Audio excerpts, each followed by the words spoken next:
Affair लेकर आ गया हूँ। सॉरी, यहाँ से लिखा गया है 28 जनवरी, तो 29 जनवरी का करंट अफेयर आप सभी के लिए लेकर आ गया हूँ, जिसमें हम बात करेंगे सभी आज के न्यूज़ की कवर करेंगे। 29 जनवरी के घटी सभी घटनाओं को, सभी न्यूज़ को कवर करेंगे, चाहे वह राष्ट्रीय इंटरनेशनल हो या राष्ट्रीय हो या अंतर्राष्ट्रीय लेवल की घटनाएँ हो, सभी घटनाओं को आज की क्लास में हम कवर करने जा रहे हैं। तो चलिए शुरू करते हैं। पहला न्यूज़ जो आप सभी के लिए निकल के आ रही है, वो पहली न्यूज़ निकल के आ रही है आप सभी के लिए। वक्फ बोर्ड जो कि संशोधन बिल को जेपीसी की मंजूरी के लिए भेजा गया था संसद के लिए, संसद के द्वारा अब उसे मंजूरी दे दी गई है। अब उसमें अमेंडमेंट किया जा सकता है, वक्फ बोर्ड में अब अमेंडमेंट किया जा सकता है। वक्फ बोर्ड के बारे में मैं आपको कुछ बातें बता देता हूँ। वक्फ बोर्ड का अर्थ होता है, वक्फ बोर्ड का मतलब होता है जो भी दान में दी गई ज़मीन मुसलमानों द्वारा जितने भी दान में दी जाती है, इस्लाम के लिए जितने भी ज़मीन दान में दी जाती है, वो वक्फ बोर्ड के अंदर आता है, समझे। बाकी लेकिन ये वक्फ बोर्ड है बहुत गैर कानूनी कार्य भी कर रही थी, किसी भी ज़मीन पर अपना गैर कानूनी अधिकार जमा रही थी, जिसके कारण से इसमें अमेंडमेंट लाना ज़रूरी हो गया था, जिसके कारण से इस बार अमेंडमेंट के लिए बिल पेश किया गया था बीजेपी की गवर्नमेंट की ओर से।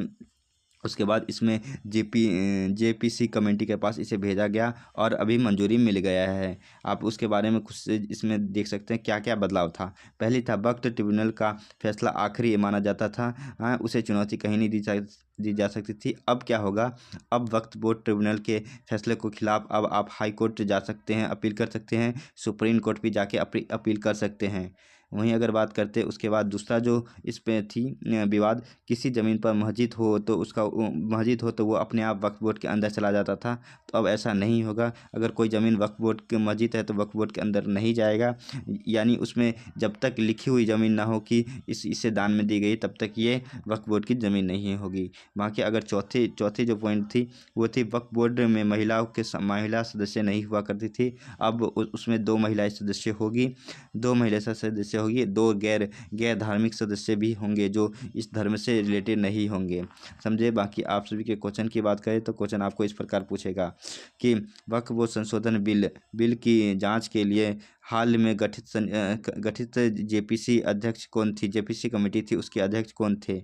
इसका आंसर आप सभी का बी हो जाएगा, जगदम्बिका पाल थे। जगदम्बिका पाल ने इनकी अध्यक्षता की थी जेपीसी की।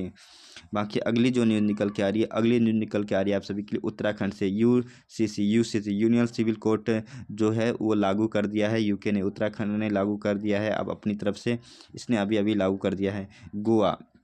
गोवा में सबसे पहले लागू था, लेकिन अभी बिल के माध्यम से उत्तराखंड में अभी जारी लागू कर दी गई है। अब पहला राज्य बन गया जिसने, उत्तराखंड ने इस बिल को पास किया है, और दूसरा राज्य बना है जिसने इसने अपना लिया है, समझे। बाकी अगर क्वेश्चन की बात करें तो क्वेश्चन आपको इस प्रकार पूछेगा कि आज़ादी के बाद यूनियन सिविल कोड लागू करने वाला भारत का पहला राज्य कौन है। क्या गुजरात है, उत्तराखंड है, तो इसका आंसर हो जाएगा बी हो जाएगा उत्तराखंड, तो इसका आंसर उत्तराखंड हो जाएगा। उत्तराखंड ने यूसीसी का यूनियन सिविल कोड समान नागरिक संहिता जिसे कहते हैं, उसे अपने राज्य में अभी शामिल कर लिया गया है। इसके तहत आपको बता देते हैं इसके तहत क्या होता है। इसके तहत पहले हुआ करता था कि मान लीजिए अगर कोई मुस्लिम व्यक्ति है, अगर 2-4 विवाह करता है तो उससे वो कर सकता था, लेकिन कोई हिंदू है और वह अगर 4 विवाह करता है तो उस पर केस चलाया जा सकता था, वो गैर कानूनी काम था। तो इसको अब इक्वल करने के लिए कि अब हर व्यक्ति अब एक ही शादी करेगा, सबके लिए एक न्याय की व्यवस्था की गई है, इसके लिए ये सिविल कोड लाया गया था, यूसीसी लाई गई थी। बाकी अगर बात करते अब जो नई न्यूज़ निकल के आ रही है, अगली न्यूज़ है आप सभी के लिए, इंदौर और उदयपुर को वेटलैंड सिटी के अंदर घोषित किया गया है। वेटलैंड कितने वेटलैंड हमारे पास है, तो 85 है। रामसर साइड हमारे 85 है। अभी 55 जगहों को अभी हम ये वेटलैंड सिटी घोषित किया, जिसमें से चाइना के 22 शहरों को किया गया है और इंडिया के 2 शहरों को किया गया। इंडिया के 2 शहर इंदौर और उदयपुर को किया गया। तो ये आपके लिए मोस्ट इंपॉर्टेंट क्वेश्चन हो सकता है, ट्रिपल स्टार है कि आपको ये बहुत इंपॉर्टेंट क्वेश्चन हो सकता है, ये ज़रूर पूछा जाएगा, समझे। फिर अगर बात करते हैं अगली न्यूज़ निकल के आ रही है आप सभी के लिए कि ICC player of the year award 2024 दिया गया है। ICC player of the year award, player of the year award, और आईसीसी अभी अवार्ड दे रही है। अभी जसप्रीत बुमराह को मिला है मेंस में, मेंस में इसको इनको मिला है जसप्रीत बुमराह का। वहीं वुमेंस में बात करें तो वुमेंस में यहाँ मिला है। टेस्ट की बात करें तो ICC player of the year भी जसप्रीत बुमराह को मिला है, और ICC player of the test match जो मिला है, player of the test match, वो भी जसप्रीत बुमराह को मिला है। वहीं अगर बात करते हैं कि अभी जो ICC women's cricket of the year जो अवार्ड मिला है, वो मिला है अपना स्मृति मंधाना को मिला है, जो कि अभी जो कि वाइस कैप्टन है महिला क्रिकेट टीम की।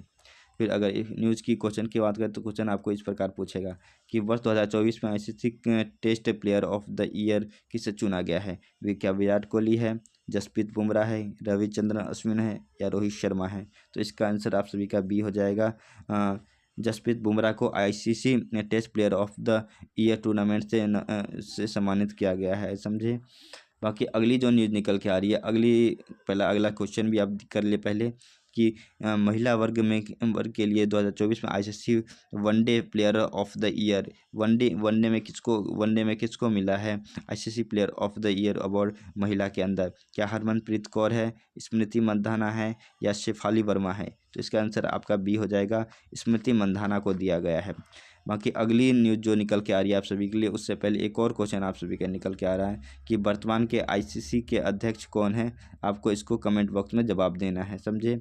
इस पर कमेंट बॉक्स में आपको जवाब देना है, ये पहले भी पढ़ाया जा चुका है आपको। बाकी अगली जो न्यूज़ निकल के आ रही है, अगली न्यूज़ निकल के आ रही है उत्कर्ष उड़ीसा नाम से अभी मेक इन उड़ीसा कॉन्क्लेव जारी किया गया है 2025 का, जिसके तहत उड़ीसा के प्रोडक्ट को अब मेक इन उड़ीसा के नाम से भी जाना जाएगा। उत्कर्ष के नाम से, उत्कर्ष उड़ीसा के नाम से अब इसको प्रोत्साहन दी जाएगी, इसके लिए लॉन्च की गई है, समझे। अगर बात करते हैं यहाँ पे जो ये हैं सीएम, इनके क्या नाम है आपको बताना है कमेंट बॉक्स में। और नरेंद्र मोदी जी ने इसे लॉन्च किया है। मोहन चरण मांझी ने यहाँ पे लॉन्च किया है, समझे। फिर अगली जो न्यूज़ निकल के आ रही है, स्पेशली हार्ट स्पेशलिस्ट डॉक्टर के एम चेरियन का निधन हो गया है। डॉक्टर के एम चेरियन का निधन हो गया है, जो कि स्पेशलिस्ट हार्ट स्पेशलिस्ट हुआ करते थे, जो कि सबसे ज़्यादा इन्होंने हार्ट में छोटे बच्चों के हार्ट को ऑपरेशन किया है। इनका अभी निधन हो गया है, तो ये भी आपको इम्पोर्टेंट हो सकता है, तो आपको इसको भी याद करना होगा। बाकी अगर आज का न्यूज़ आप सभी के लिए इतना ही समाप्त हो गया। बाकी अगर आपको वीडियो अच्छा लगा हो, हमारी वीडियो को लाइक कीजिए और शेयर कीजिए, जितना हो सके शेयर कीजिए, और सब्सक्राइब अगर हो सके तो चैनल को सब्सक्राइब कीजिए, ताकि जैसे ही नया अपडेट आएगा आप सभी के लिए, सभी करंट अफेयर की क्लास में आप सभी के लिए यहाँ लेकर आता रहता हूँ। तो हमारे साथ जुड़कर करंट अफेयर पढ़ने के लिए हमारे चैनल को सब्सक्राइब करें, बेल आइकन जरूर दबा लें। बाकी चलिए, जय हिंद, जय भारत, मिलते हैं अगली करंट अफेयर की क्लास में।